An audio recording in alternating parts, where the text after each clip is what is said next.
नमस्कार साथियों, आज के टॉपिक में हम ये पढ़ेंगे, फूलों के बारे में पढ़ेंगे, फ्लावर्स के बारे में पढ़ेंगे। ध्यान पूर्वक आप लोग समझेंगे। ये आपके क्लास 6 में पढ़ाया जाता है, एनसीईआरटी पैटर्न आधारित है। ठीक है, आपको ध्यान पूर्वक साइंस को कैसे समझा जाता है इस प्रकार से आपको समझना है। मैंने कुछ मेन पार्ट्स यहाँ पे आपके सामने लिख दिया है, जिसको मैं एक एक बारी करके आपको समझाता हूँ।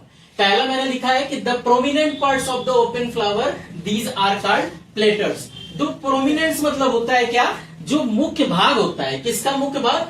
फ्लावर का, यानी फूलों का जो मुख्य भाग होता है उसे हम कहते हैं पीटल्स कहते हैं। क्या कहते हैं? पीटल्स कहते हैं, या फिर हिंदी में बोलते हैं इसके फूलों की पंखुड़ियां के नाम से जाना जाता है। दूसरा पॉइंट ये कह रहा है कि different flowers have petals of different colours. अलग अलग फूलों के अलग अलग क्या होते हैं? कलर्स होते हैं। अलग अलग जो फूलों की पंखुड़ियां होंगी तो उनके अलग अलग क्या होंगे? कलर होंगे। Leaf like structures are called sepals. जो छोटी पत्तियों के आकार का जो स्ट्रक्चर्स होता है उसे हम सेपल्स के नाम से जाना जाता है, या फिर उसे पंखुड़ियों का भाग कहते हैं। ये आपका पिस्टिल है क्या? पीटल्स नहीं, पिस्टिल है क्या? पिस्टिल को हम बोलते हैं हिंदी में पुष्प के मादा जनन भाग। एक शब्द में हम बोलते हैं स्त्री केशर। क्या बोलते हैं? स्त्री केशर। इसके बारे में पढ़ते हैं। स्त्री केशर के जो भाग होते हैं वो 3 भागों में डिवाइड किया जाता है। पहला होता है स्टिग्मा, दूसरा स्टाइल और तीसरा होता है ओवरी।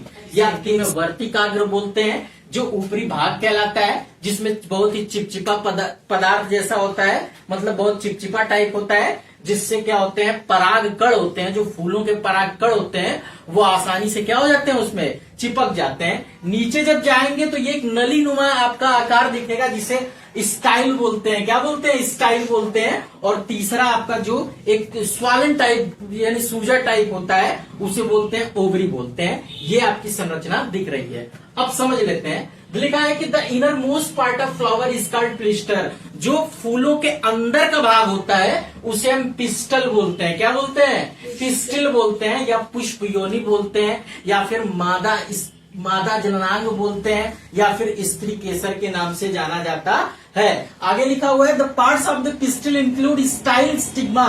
जो स्त्री केसर होता है यानी पुष्प योनि होता है, उसके जो भाग होते हैं 2 भाग होते हैं। एक का स्टिग्मा कहलाता है, दूसरा ओवरी कहलाता है। जैसे ये आपका स्टिग्मा और दूसरा क्या? ओवरी। स्टिग्मा यानी क्या? वर्तिकाग्र या योनि छत्र, और ओवरी यानी अंडाशय। Statement include another and filament. जो पुंकेसर का भाग होता है उसमें 2 भाग होती हैं। एक परागकोश होता है जिसे एनदर बोलते हैं, और दूसरा फिलामेंट यानी तंतु होता है। The lower most and swollen part of the pistil, जो ओवरी होता है, the inner part of the ovary using lens. जो ओवरी यानी अंडाशय का जो अंदर का भाग हम देखते हैं, अपनी नग्न आंखों से नहीं देख पाते हैं, वो किसके द्वारा देखते हैं? लेंस के द्वारा ही देखते हैं। आगे लिखा है do you see something small bead like structure inside the ovary called ओव्यूलस।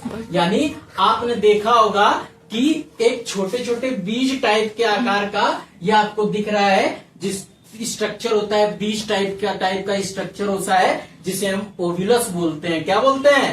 ओव्यूलस, या फिर बोलते हैं बीजाणु के नाम से जाना जाता है। ये आपके फूलों के सबसे अंदर के पार्ट्स के बारे में समझाया गया है। ये आपका स्टिग्मा कहलाता है, यानी वर्तिकाग्र कहलाता है।